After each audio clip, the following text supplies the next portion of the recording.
Episode 27 of Strange Brow Radio. I'm your host, Tobe Johnson. Today's guest of Strange Familiars podcast is Timothy Renner.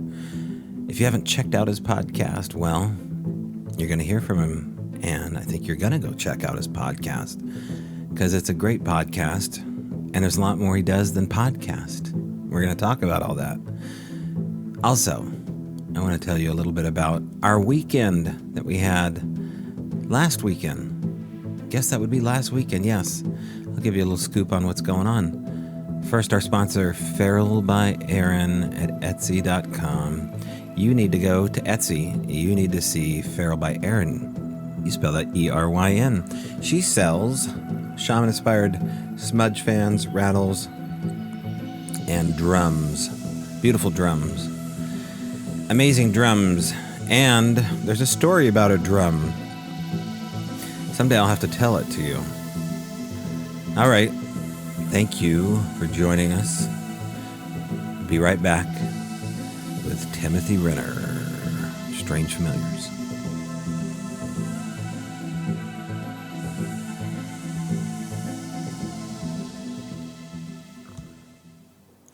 Timothy Renner of Strange Familiars podcast is our guest today. We spoke for the better part of an hour about all things strange, and he has no shortness of it. And sometimes these strange things take a dark turn, but as Timothy will describe, even in the darkness, the curiosity looms, and I guess I know how that particular itch needs to be scratched. So we'll talk to Timothy about Strange Familiars podcast. Also, please go check out his website and check out Dark Hollow Arts. He just sent me a magnificent care package, and I'll post the gifts in kind here. So be looking for a reciprocal package here, Timothy. All right, enough about what's in the mailbox. I give to you Timothy Renner. All right, today's guest, Timothy Renner. How are you doing? Doing great. How are you? Good. It's good to have you here. Timothy Renner is the host and the founder of another strange podcast, Strange Familiars, and the author of several books that many of the audience on Strange Brow should get a hold of. Definitely get a hold of. And, you know, I first found you just dialing through other podcasts that came up with the word strange within them. There was also a link to Bigfoot right off the bat. And I think that's kind of the crossroads that we'll get to when we go on here for, you know, the next hour at least. So I expect we'll broach that topic once or twice, don't you? I think so, yeah. Common ground. A common ground, yes. In particular, the common ground that let's just inform the audience here some back channel stuff. You and I have spoken on and off Facebook messaging back and forth here about some common ground as it relates to this phenomena. And I'm always curious to do that with people that are having similar activity and people that aren't, because the Bigfoot paradigm is blossoming into other areas. And these little root systems that Bigfoot takes you into seem unrelated, but yet you feel that the phenomena has all these paranormal roots as well. Why don't you talk a little bit about that? Yeah, I mean, this is just my experience. I'm a big folklore guy, so I read a bunch of, old folklore. At the moment, I've been reading a lot of European folklore and Norse folklore and stuff for the book I'm currently working on with Josh Cutchin. It's actually 2 volumes about weirdness in the Bigfoot phenomenon.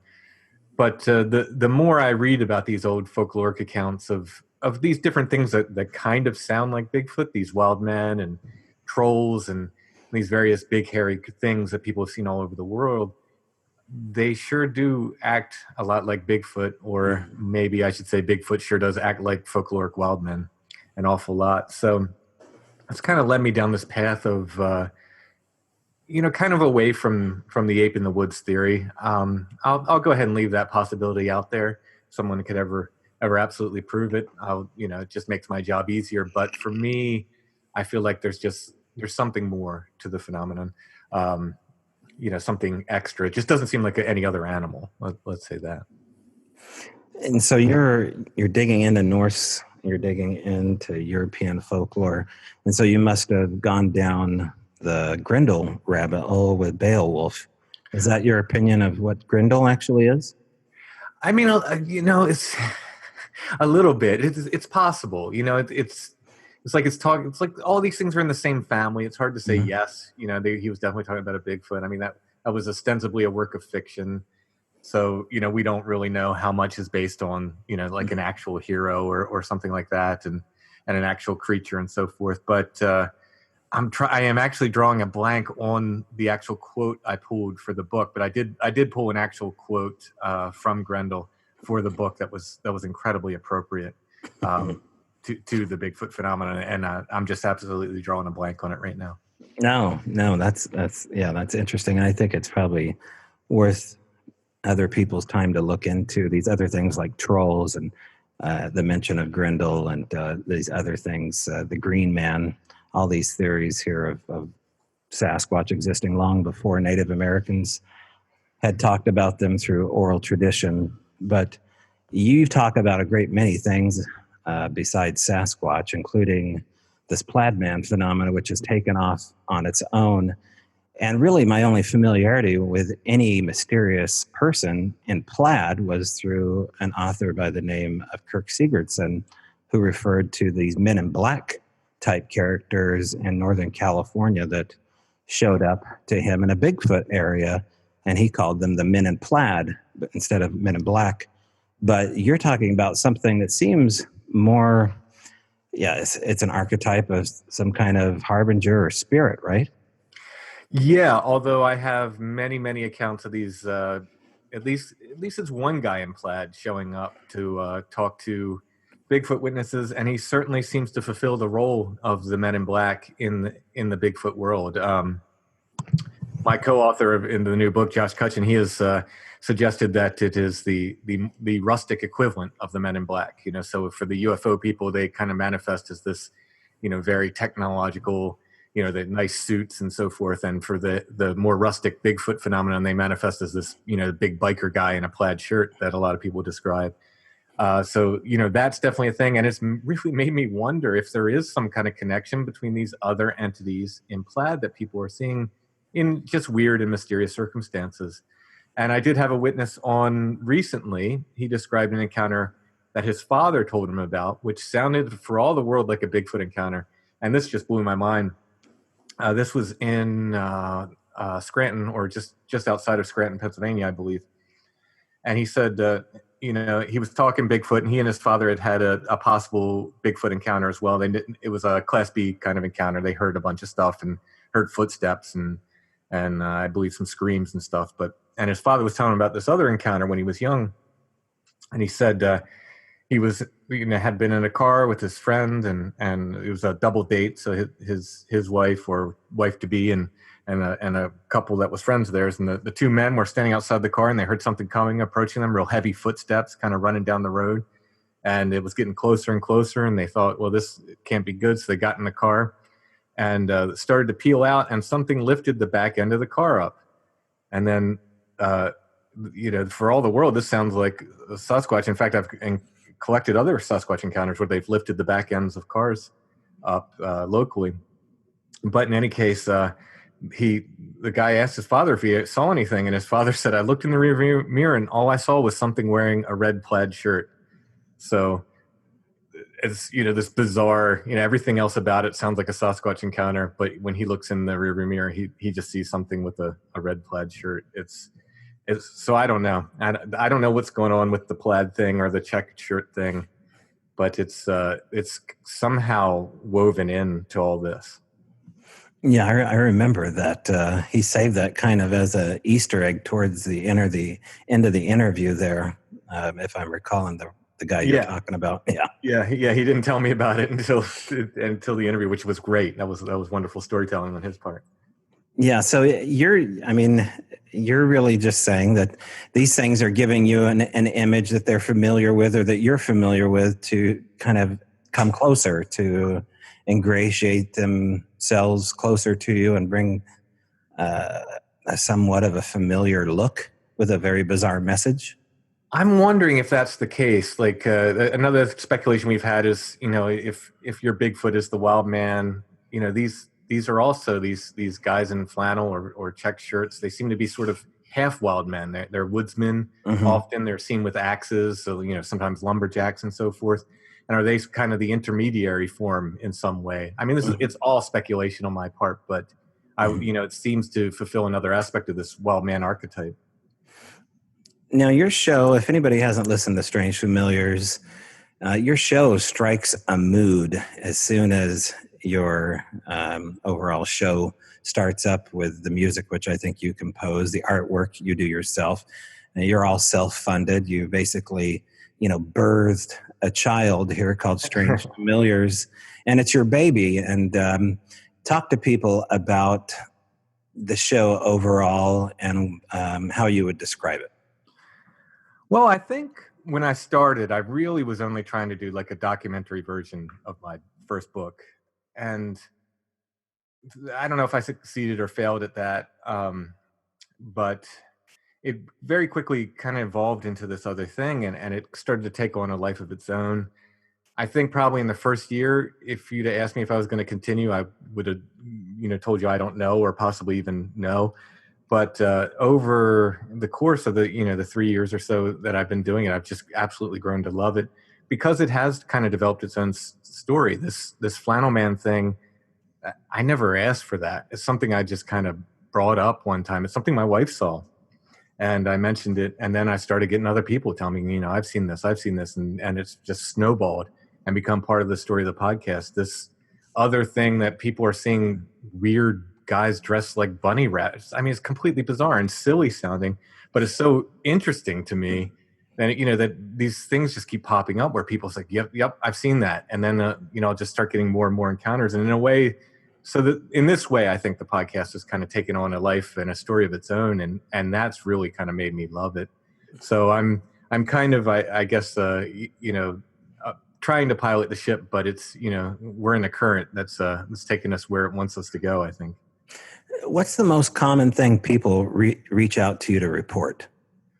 I get by far more of these, I call them like bedroom invaders or nighttime invaders. It's kind of sleep paralysis related stuff where people will see an entity after sleep paralysis. And, for the most part, they're insistent that they were 100% awake. So it's not like they were still dreaming.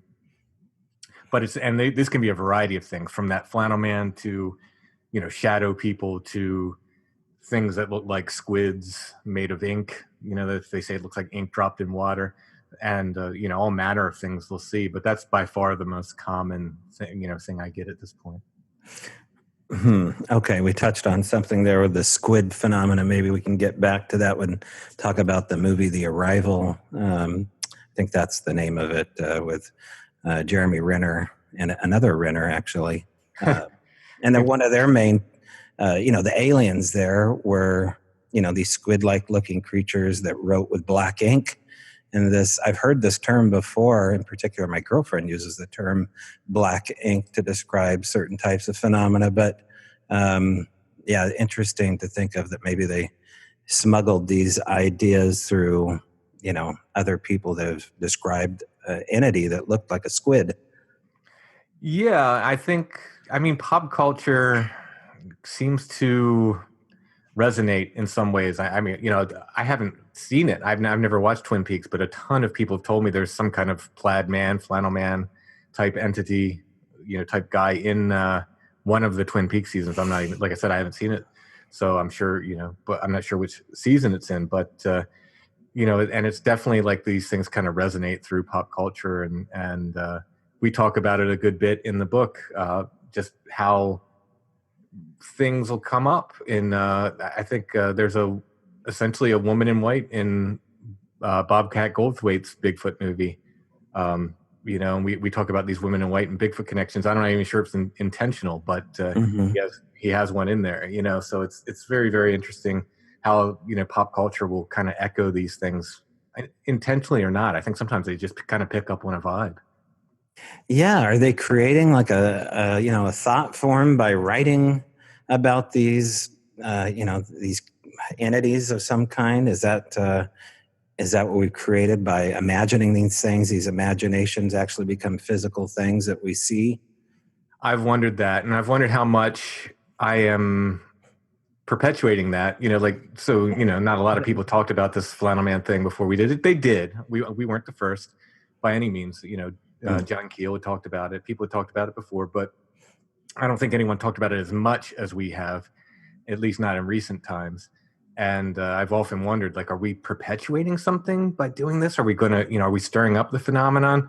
And I don't know. I don't have an answer for that, because still most of our reports are people saying, I saw this in 1997. I saw Mm-hmm. this in 2001, whatever it was. So it's happening before, or they're reporting, seeing it before we were ever talking about it. All right. My audience probably hasn't heard your wife's encounter with a flannel man. Can you relate that story? Yeah, and it's really interesting. There's a little note of backstory that I think I've told once or twice. So I'll tell the whole story. This happened one night in, hold on, she's right here. What year? 95 or so, she said. And I had been over a friend's house, and the interesting thing was I had only ever told my wife. We weren't married at the time, but we ended up marrying each other. I'd only ever told her about my abduction experiences, and this was the first time I'd ever told anyone else. We were over my friend's house, and I told him, which was a big deal because I never really opened up about it. This was, the 90s, and anytime you even mention alien abduction, you immediately get, oh, were you anally probed? And, it became a big joke. So it's the first night I ever talked to anyone but her about it. And we went back to her place and slept in her childhood bedroom. She always slept on the floor. She didn't like sleeping on the bed because she thought she had dreams about things being under the bed. In this bedroom, when she was a child, she had reported seeing black dogs with red eyes, which she called demon dogs. And later on, as we've tied many, many flannel man accounts, people have also seen them either with or at separate times with these black red-eyed dogs. But in any case, on this night, we went to sleep, and she woke me up screaming. And she had seen, standing at our feet, a man in what appear to be blue jeans and a red flannel shirt. She says she thinks he was holding an axe, but she wasn't 100% sure because he looked so much like a lumberjack. She doesn't at this time recall if she kind of placed that axe in his hand in her memory, just because he looked like he should be holding an axe. But I seem to remember, pretty early on, her telling me he was holding an axe. And he looked to her like he'd been caught. He looked surprised. He didn't look angry. He didn't look aggressive. He looked like, oh, you see me, I'm caught. And she screamed, and he just disappeared.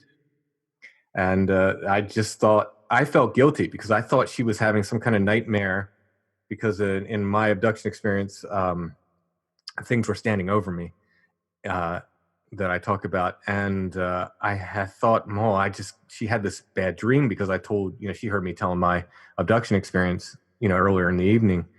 But later, years later, I was on the internet in some forum about weird stuff, and somebody mentioned this flannel man entity that other people had seen, and I actually just made a note of it in the back of my head. I was like, oh wow, that's, Allison's seen that. And I didn't tell her about it for years, that she'd seen something other people had seen, probably until Strange Familiars. I brought it up one time, and then I told her, I was like, yeah, other people have seen this. And she's been along for the ride ever since, because she's kind of a skeptic. She's, to her, it was just a dream until we got all of these other reports where people were just seeing very, very similar things. By talking about your abduction experience, do you feel like you created this moment where the plaid man came back in as a thought form? I really truly wonder if that's not part of the whole equation of the evening. It really feels important because, like I said, it was only the second time I'd ever told anybody about it. So until I realized it was a thing, for years I kind of held this guilt, like, oh, I gave her this bad dream because I told this story. It's only the second time I've ever told it. And, I gave her this bad dream. And then later on, when I read that, other people have seen this, I went, wow. And then over time, I've just thought, wow, is there some sort of connection here? Yeah. So, and he's only shown himself to her once? Yes. She's relying on this to be, most people only see him once. And she keeps telling me, well, I won't see him again. People only see him once. So that's not 100% true. Some people have seen him multiple times, but she's relying on the most people only see him once because she does not want to see him again. Now, you painted a plaid man. Was it her plaid man? How close was that? Okay, she said he looked more like Yukon Cornelius, the guy he saw from the Rudolph movie. So I guess a little buffer than the guy I drew. Yeah. Okay, yeah, he was a short, stout little guy in the claymation reindeer movie. Yeah. So your abduction experience, you talk a lot about sleep paralysis. You always seem to go there with your witnesses to talk about that. What do you think that's indicative of sleep paralysis? I think it's a kind of like a side effect of all this. I don't think it's, a lot of people use it as the explanation. Oh, you were just having sleep paralysis. At this point, I think it's a side effect of paranormal activity. I think, it's related. It's not the cause of it, and paranormal activity isn't necessarily the cause of sleep paralysis, but I think it's a related side effect. At least that's one of the theories I'm kind of working with. And is it something that you still go through? I haven't in a long time. I started feeling it not since probably my 30s. I'm in my 40s now. About a year ago, I started getting it, and I actually I prayed myself out of it. I woke up saying the Hail Mary into my pillow face down. It was a very, very bizarre experience, but there's a saying in the UFO world. You can pray the grays away, and it kind of is absolutely true. It's really weird. Faith and belief does have a part to play in this, and I'm not even that much of a religious person. I'm not thumping the Bible. I'll be the first one to tell you that it doesn't seem to matter what religion it is. So Wiccans have as much success as Jewish people, as Christians, as Muslims. Which tells me that it doesn't even say, like, a lot of people, it's a very tender subject. You can tell I'm kind of dancing around a little bit about it. Right. Because I've been beat up in comment sections about it. I have to be careful about the way I say it. I don't think it indicates that all religions are true necessarily, nor do I think it indicates that any one religion is right or wrong. I think it only indicates that there's a belief component to all this, that somehow belief plays a part. So people get very, very invested in this, and especially if they've had success, and to them that confirms their religion. If you're a Christian and you pray and this stuff goes away, aha, I'm right. My religion's right. It worked. So they get very upset if they hear that, well, it worked for Wiccans too. It worked for, Jewish people too. It worked for Muslims. And people get very upset at me thinking I'm saying the religion's wrong. That's absolutely not what I'm saying. I'm just saying that I think belief plays somehow, there's some kind of component of belief that's wrapped up in this that, maybe not necessarily points to religion, but to a form of spiritual belief. Yeah, I thought that's probably what you were going to say as far as the haters writing you comments. If you think back to, all of the scenarios where people have long-term contact with grays, generally. Well, first of all, let's talk about contact. What is contact before we go down this road? When you start talking about abduction experiences, now abductees or contactees, they're experiencing something more than they're being taken. So the idea that you would pray over something that is almost a form of enlightenment now by being taken away, where are you at with the political correct version of having contact versus abduction? Yeah, I guess I would say I don't know. See, it's really hard for me to weigh in because I'm at the point now where I believe all of this is an out of body experience. Anytime I've experienced these grays and these other entities, I believe they're out of body experiences. I don't believe I ever left my bed. Well, wait, Timothy. What about people, the spouses that turn over and say you weren't there, so I went looking for you?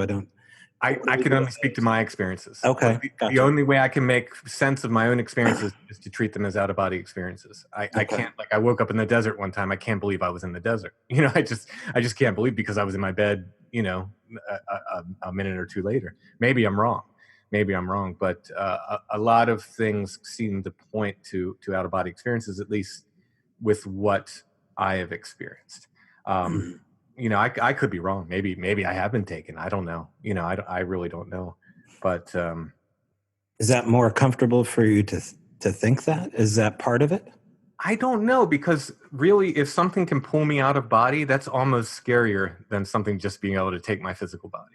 Mm-hmm. Have you had missing time? I'm sorry? Go ahead. What were you going to say? Unless I'm already out of body, in some sort of like dream state or something, and then I'm encountering these things, I don't know. But the idea that something could come and take whatever aspect of me is out of body is almost more frightening than someone, kidnapping me, for lack of a better word. Right. Do you have any missing time experiences that you would say kind of cloud that possible theory? I do. I was just talking about this earlier. Again, this happened with my wife before we were married. We went for a walk in the woods one day, and we walked in early in the day, and we didn't follow a trail. We just kind of walked through the woods, and we came to a clearing, which by all, now I know this to be, by definition, would have been like a fairy circle, basically. This perfectly green clearing in the woods of beautiful lush grass in a perfect circle. And we sat there in the sun, and we were young at the time. We did the stuff that young people do, and a young, very, very young fawn walked up and walked around the circle several times. I want to say at least 3 times, just literally walked around the outside of the circle. And I remember being almost freaked out by it and kind of like wanting to shoo it away. And I remember my wife stopped me. She said, no, it's beautiful. It's beautiful. And it went away. I walked away, or went off into the woods then. And when we left the woods, it was very, very late. We were supposed to meet someone at 9 p.m. that night. And as we were walking out of the woods, we were at least an hour late, past 9 p.m. But there's definitely time in there that I cannot account for. Mm-hmm. You spoke to me, and we can edit this part out if this doesn't fly with you, but you spoke about the dark times. Well, what are the dark times? You mean the darkness I've experienced in regards to this phenomenon? Yeah. So this relates to a series of events that started, and I don't know how much we talked about this before. Did I talk much about what I was calling my chessboard before? Right. You? Yes. Yeah.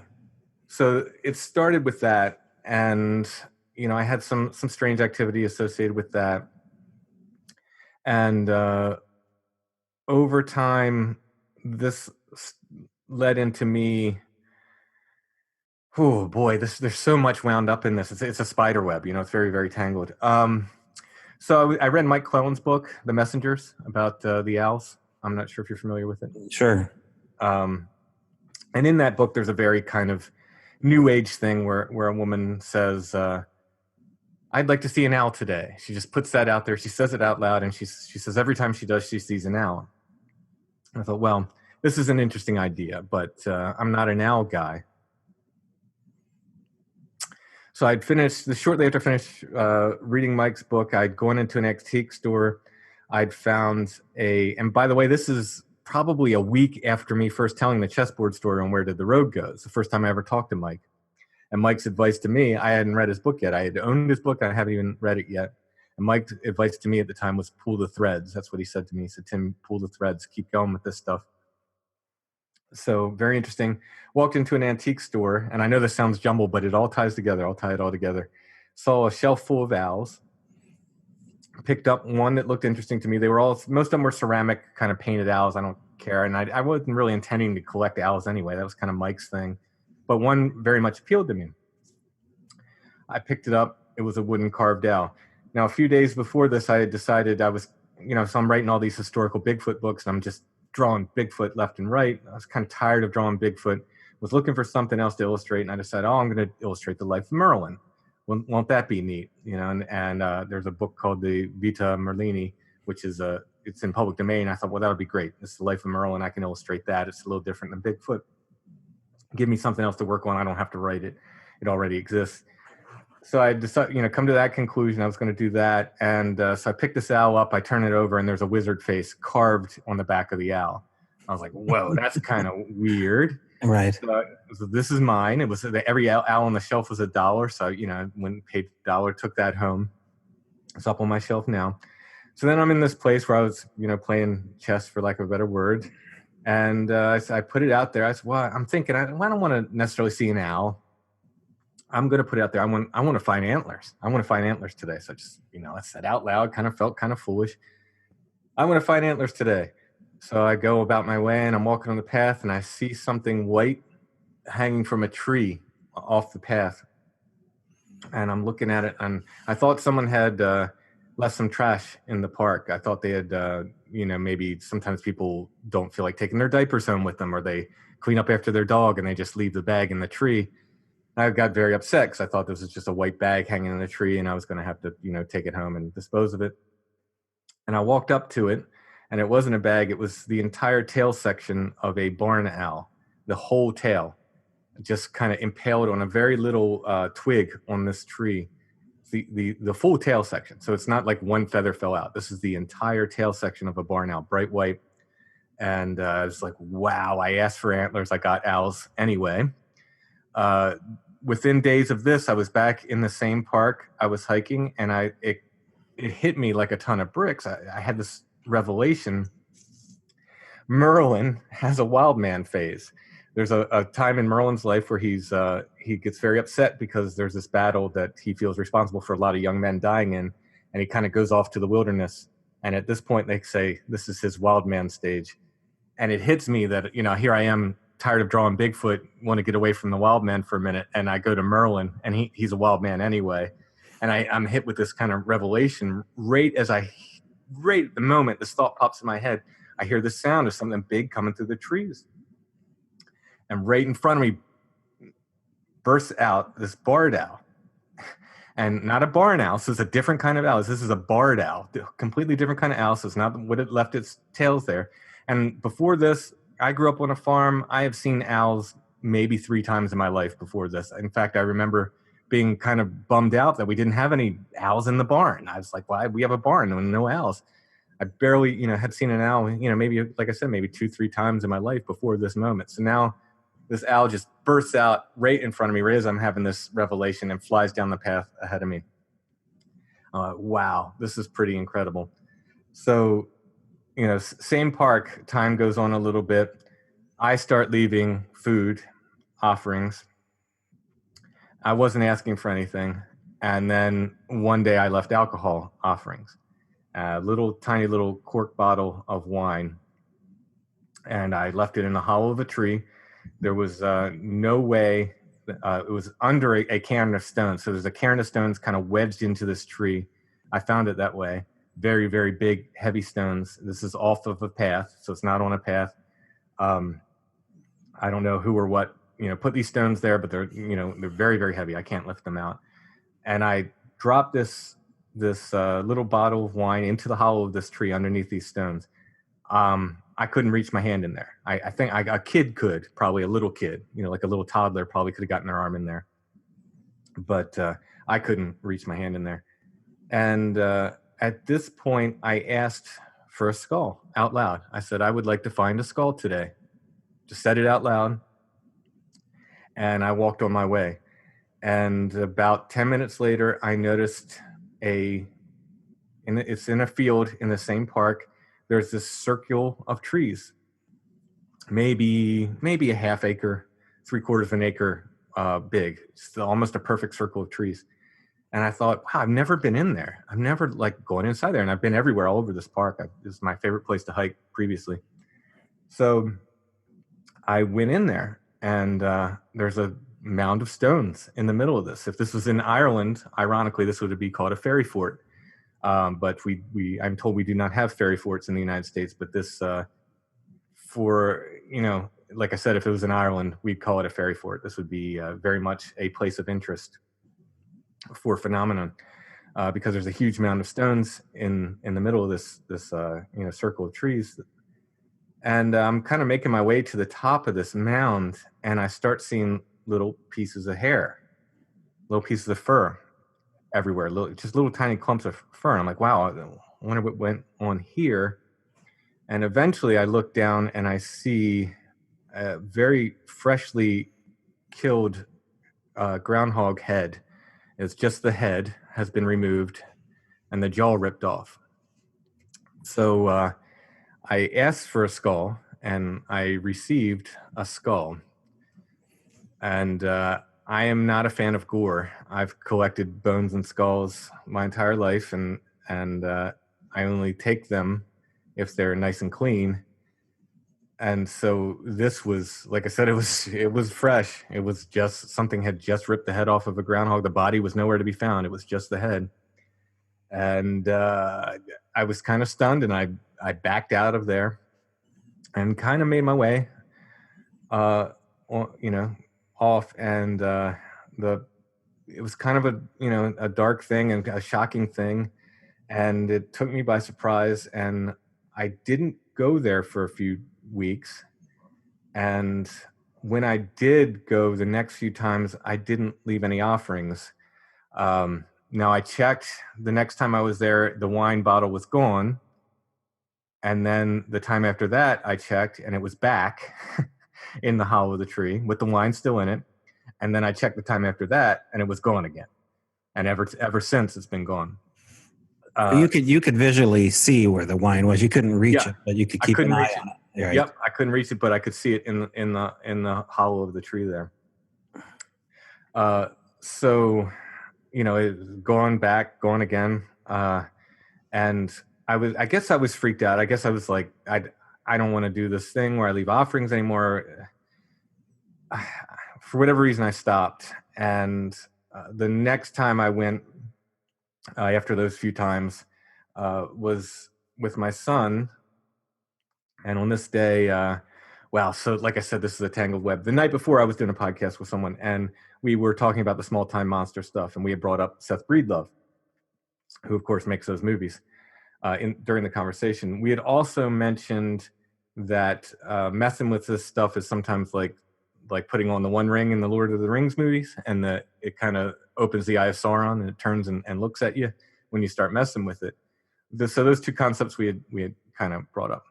Now I parked at, this is significant, a crossroads. It was actually named Crossroads, the parking lot where I parked with my son, and we went off on a little hike, and came around, and at some point my son stopped, and he says, he's in much better shape than me, so he's usually about 30 yards ahead of me.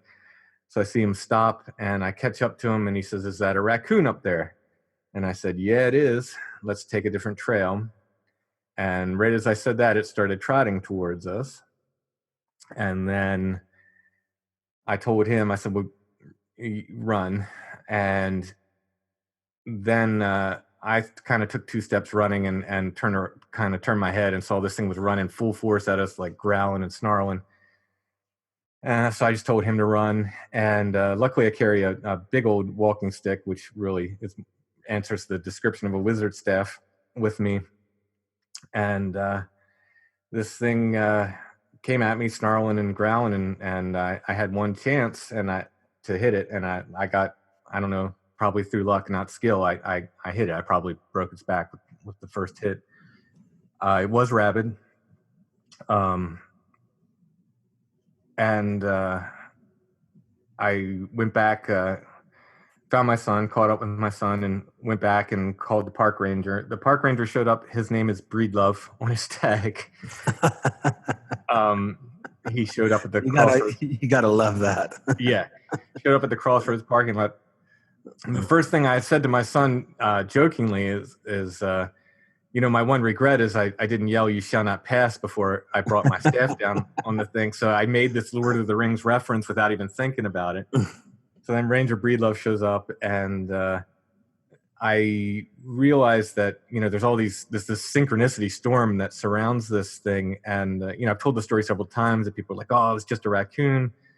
Well, it's not just a raccoon when it's surrounded by all this stuff. And like, I handled the raccoon. The raccoon wasn't the problem. It was all the stuff that surrounded it. And as I'm reading, about folklore and offerings and stuff, I did two big no-nos. I stopped leaving offerings after starting, and B, I didn't take a gift that was left for me, which is a big, big no-no in folklore. If you ask for something in particular and then you're given it and you don't take it, that is a mighty, mighty offense. And with everything that happened surrounding that, I just got this overwhelmingly kind of sickly feeling like I messed up. I did something wrong. I broke the rules, and I was kind of sent a message. I really feel like, as crazy as that sounds, I really feel like I was sent a message like, you broke the rules, buddy. You messed up. And it kept me out of there for a long time. I went back, I want to say 3 times since. The first time, no issue. The second time, I ended up with a tick embedded in my stomach, had to get antibiotics for Lyme. In my adult life, I've probably gotten ticks 2 times. That I usually, like, if I go hiking with a group of people, they'll all come out with 5 ticks and I'll come out with none. It's very, very rare that I ever get ticks. But I had one that was earlier in the summer. And then I had a friend a couple weeks back who asked, he'd never been, and he asked me to take him there hiking. And it was a nice day. And I thought, well, okay, I'll take you.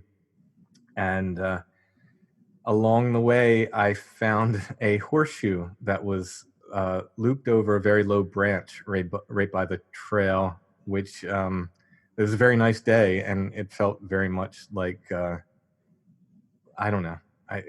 For whatever feelings are worth, it felt good, like, to find this horseshoe, almost like we're square now. But it's hard to say for sure. I mean, I definitely put some caution into me regarding this stuff. Okay, so one of the things that I touch upon is toying with the idea that there seems to be some kind of weight or curse surrounding humans that interact with the paranormal if they don't play by the rules, especially living on the land where these power spots are, where the paranormal interacts and comes in and out at ease. And you're kind of telling me that right now by mentioning what you're saying regarding the fact that you didn't take this gift and you get this rabid moment with this crazy raccoon. Have you heard that from other witnesses, that there seems to be this, you don't play by the rules, you suffer? Well, I mean, I've read it in folklore again and again. I mean, it's an ongoing drumbeat, in folklore. So, I've heard stories of other witnesses who stop leaving offerings and then, supposedly say it's Bigfoot, and I'm not sure what, at this point, I just call them land whites or earth whites. I feel like it's some kind of earth spirit, whether that's Bigfoot too.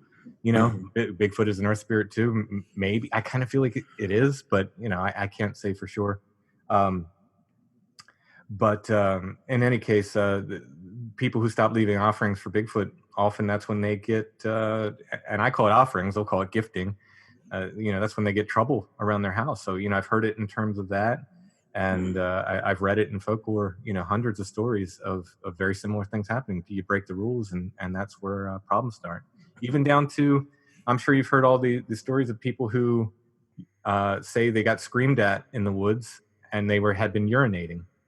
Well, right in dealing with this in the Norse folklore, it says always warn the earth spirits before you urinate and apologize afterwards, or you're going to have trouble.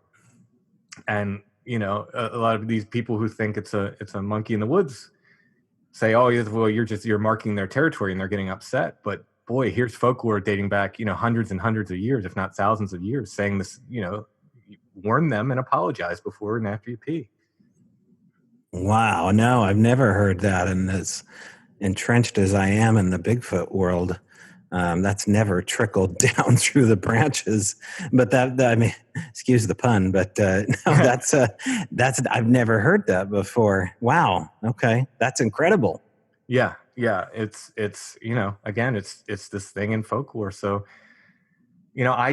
for me, like I said, being a folklore guy, I know I broke the rules, and I have to wonder if that's not part of everything that happened there. If I wasn't being spanked a little bit, Do you still pinch yourself by knowing that this folklore, the mythos, is a reality? I mean, here you are experiencing it, hearing about it every day.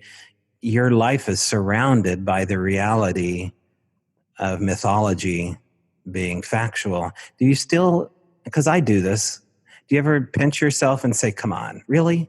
I mean, even though you hear it every day and you know better, are you still trying to bring yourself back to the mundane world of this doesn't exist?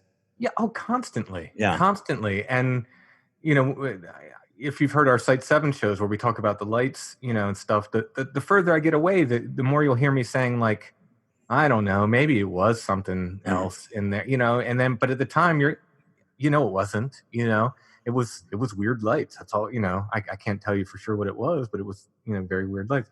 But it's the same thing with this, like this folklore thing. It's like, man, it really kind of, it's stunning, and it stunned me at the time. It was like a punch in the gut. I think probably because my son was there with me too, and it was like really like just a punch in the gut. It's like, I didn't want that. And, but at the same time realizing like I broke the rules, and a part of me is like, I know how like crazy this sounds when I'm saying it. Like, I know this sounds crazy, but I can only report like the feelings I had and what happened, Has this shifted, how do I put this? Has this shifted the closeness between you and certain friends and family in a way that just like, well, I guess it wasn't meant to be? I mean, have you been shocked at who cannot handle this and maybe lost some friendships over this? I'm pretty selective about who I tell about it. I mean, I think, there's certain people who listen to my podcast they're probably like, wow, I didn't know. But for the most part, 1 second, excuse me. Sorry, I'm getting over a cold. Had to mute the mic there for a cough. But for the most part, I think I'm sharing this with people who I feel like are kind of safe to share it with. But even that, sometimes I'm like, I don't know. I don't know, and I'm always using qualifiers. It's one of the reasons why I like talking to you, like whether it's by messenger or otherwise, because I see what you're experiencing, at Al Moon on a regular, and it's, it's different, but it's not unlike, the kind of things I'm talking about. So it's very, very nice to have someone I can just say, hey, look, this happened, and just have someone go, yeah, okay, and not like, well, it could have been this, and this. Right. Trying to discount it or bring you back out of Soren's world. The Lord of the Rings and Tolkien and the Eye of Soren, I brought that up a million times myself because it's, it's entrenched in pop culture now. But, this burden of wearing the ring is something else that I wanted to ask you about. Do you ever feel like this is a burden upon you to kind of carry this message? Maybe in as much as like I said, you're always dropping qualifiers. You're always saying, well, I know this sounds crazy, but this is what happened, and here's, like I said, 1,000 years of folklore to back up what I'm saying. Like, I'm just another example in a long line of these stories. I'm not unique by any stretch. Here's 15 other stories that describe the same thing, some of them dating back to the Middle Ages. But yeah, and I mean, honestly, there's some things I've never told people just because I know, like, this sounds just totally, bat scat. And I can't even tell this on a podcast because, now it just seems too wacky. So yeah, in that sense, I guess there is. It's trying to remain, I'm an author, I host a podcast. I have to, remain healthily skeptical, even about my own experiences. But I also try to get across, like, the feeling and the truth of what I know happened, and that is really, really difficult. It's difficult for me to sit there and be an experiencer and also, like, try to relate other people's stuff as well. Right. I mean, you must be tempted to, when you're doing an interview, to interject and say, "Oh my gosh, I got that too," and it's so tough to back away and say, "This is your story. I can't do that." Yeah, and a lot of times it's just like, somebody will talk about, like they'll have something, they'll wake up, they'll experience something, like, and for some reason I just rolled over and went right back to sleep. Well, this is a very common thing, and I've absolutely experienced this. Again, during the abduction things, I just rolled over and went to sleep. There's, like, no reason to that. People have talked about looking out their windows, seeing Bigfoot looking in on them while they're sleeping, and just turning over and going right back to sleep. Right. It's a bizarre thing, and I realized at some point I'm telling the same stories over and over again on the podcast, and I've tried to limit myself from doing that. But yeah, it's absolutely, that's like when someone brings something up that just resonates. It's like, oh yeah, I've had that. John Keel would write about not only his experiences, but he said that activity would start to spike when he would start to write about things. Do you find that? Oh yeah. I think anytime you pay attention to it, I think a great example, it doesn't have to do with writing, but that big Bigfoot museum they built in Georgia, they've started to have a ton of Bigfoot sightings around it. They get tons of reports around it. And of course, you build a temple to Bigfoot, you're going to see Bigfoot around it. It's just, to me, it's like, yeah, of course you're getting Bigfoot sightings around it. You build a huge temple to Bigfoot. Wow, I didn't know that. That's also something to follow up on. With your abduction experience, Timothy, is this something that you've researched in your own family, on your mother or father's side, or down the way, to see how far that rabbit hole goes?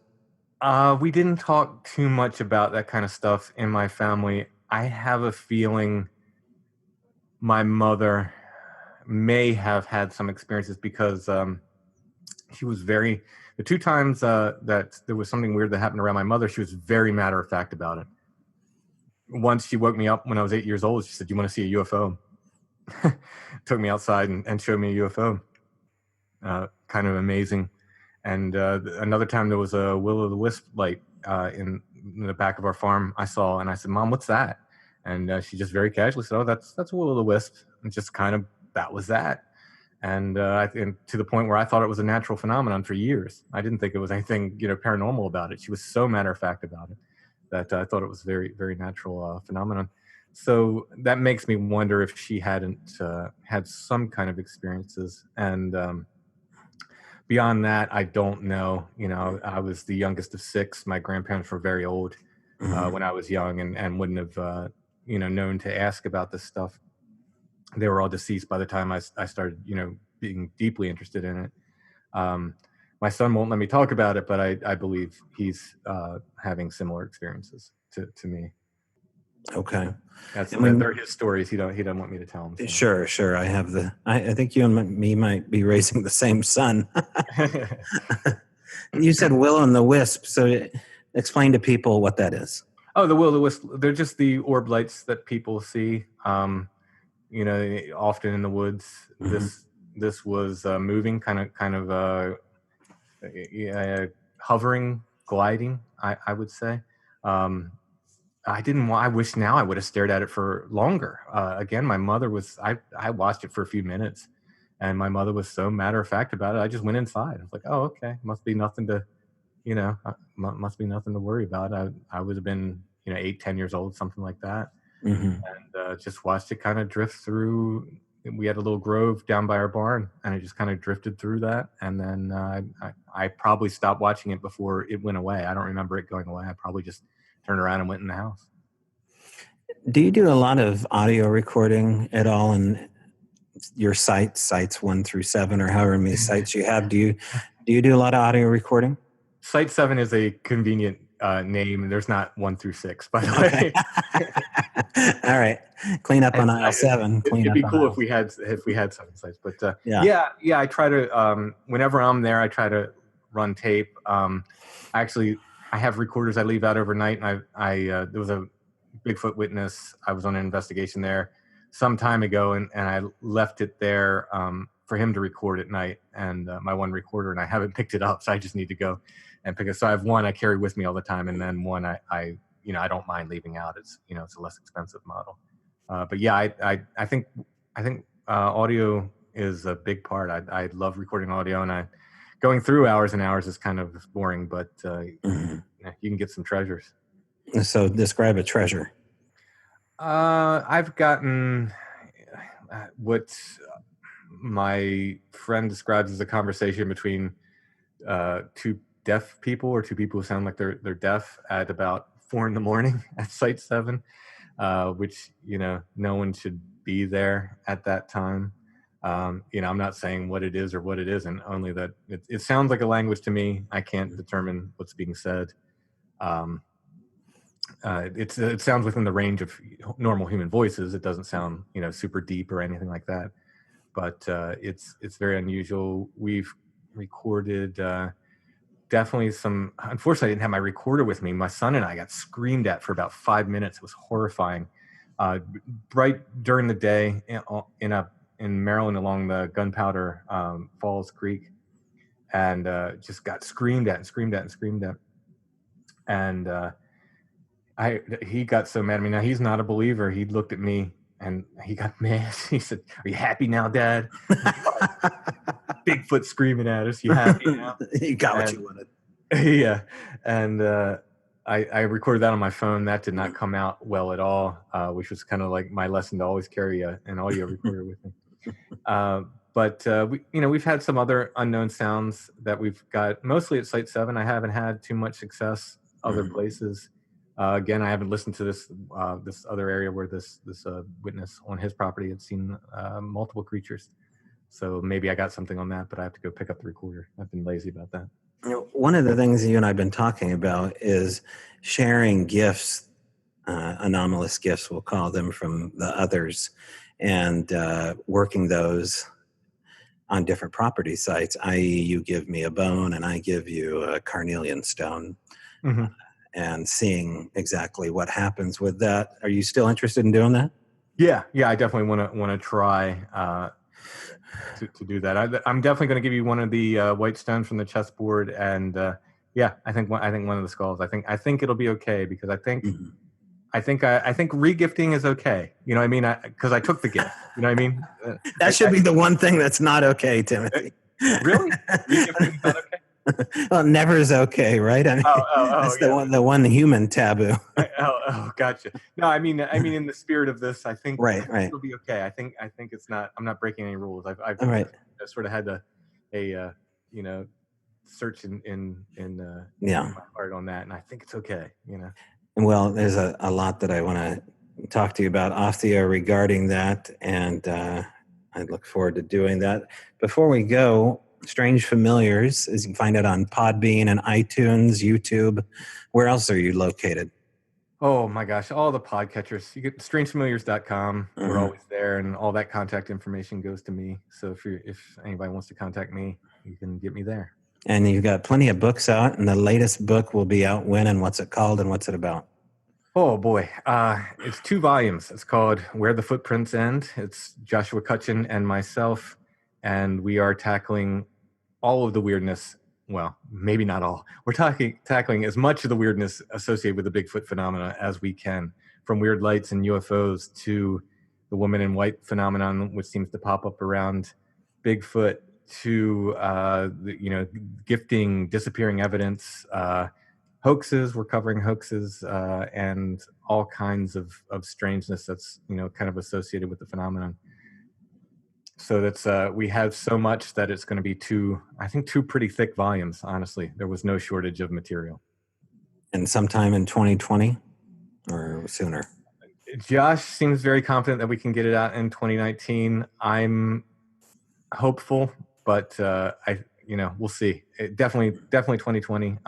Hopefully by late 2019. And you're a talented artist and musician. Is there a way people can get a hold of all your brilliant stuff? Well, I do illustrate all my books. So that's a 2-for-1 there. You get my writing and my books. Find me on Amazon, Timothy Renner. Just look it up. All my stuff's there. If you want signed copies, just find me through strangefamiliars.com. Sometimes I put original art up on my Etsy store, which is Lost Grave, and I'm not sure how Etsy does theirs. I'm not sure if it's etsy.com/lostgrave. I don't know. The link's at strangefamiliars.com. And I do t-shirts here and there, and my music you can always find at Bandcamp, which is stonebreath.bandcamp.com. Okay. Timothy Renner, Strange Familiars. Hey, Timothy, hold off the line here. I appreciate you coming on Strange Brow Radio, and you have a good night. Oh, thanks for having me. Again, that was Timothy Renner of Strange Familiars podcast. In the beginning, I said he was an author, and I didn't even say the name of the books. So let me get this straight. My goodness. Bad form. Beyond the Seventh Gate. Bigfoot in Pennsylvania. Bigfoot, West Coast Wildman, and Don't Look Behind You. These are the 4, and there, again, is a 2-part series coming up. Look out for Timothy Renner's goodies. Go to Amazon. You can find these sweet babies all over the net. We just got a box of them. Timothy sent us an awesome care package with Strange Familiar patches and buttons and postcards. It's a lot, and he's going to get something in return from us. Thank you again, Mr. Renner. All right, we just got back from what I would call the Shoop Troop, Barb Shoop. She used to be known as Barb and Gabby. Now it's Barb and Goldie. That's Barb Shoop out in Greenwater, Washington. Had an invite-only campout with about 15 other people. Saw the lights. We saw the lights at Barb's invite out at Greenwater. Organic white lights. Also, what seemed like a request of a golf ball. Long story short, Barb Shoop's the real deal, and her group's the real deal, and we saw for ourselves. So, these lights, I'm telling you, get out and just go look for the lights in the woods. Go find a mountain and look up in the sky. We also saw some incredible stuff in the sky. Keep an open mind, folks. Keep an open mind. All right, that's the show. Thank you for joining us. We'll be back a week from today. We get it out there every Sunday. Go to iTunes. Go check out iTunes. I want you to hit subscribe. Go to Podbean. Hit subscribe. Every little like, every little help that you can put out on the keyboard and say hello, howdy, like, review, subscribe goes a long way. We got big plans for 2020. Can't get into that yet, but I'm telling you, it's coming up to Washington. Yep, we're going to make the move up to Washington here with the podcast, and it's going to be an interactive experience. That's all I can say. Anyway, again, thank you to Barb Shoop and the Barb Shoop Troop. Now I've got the Barb Shoop Droop because I hiked my butt off. All right. You know the line. 1, 2, 3. I'll see you in the trees.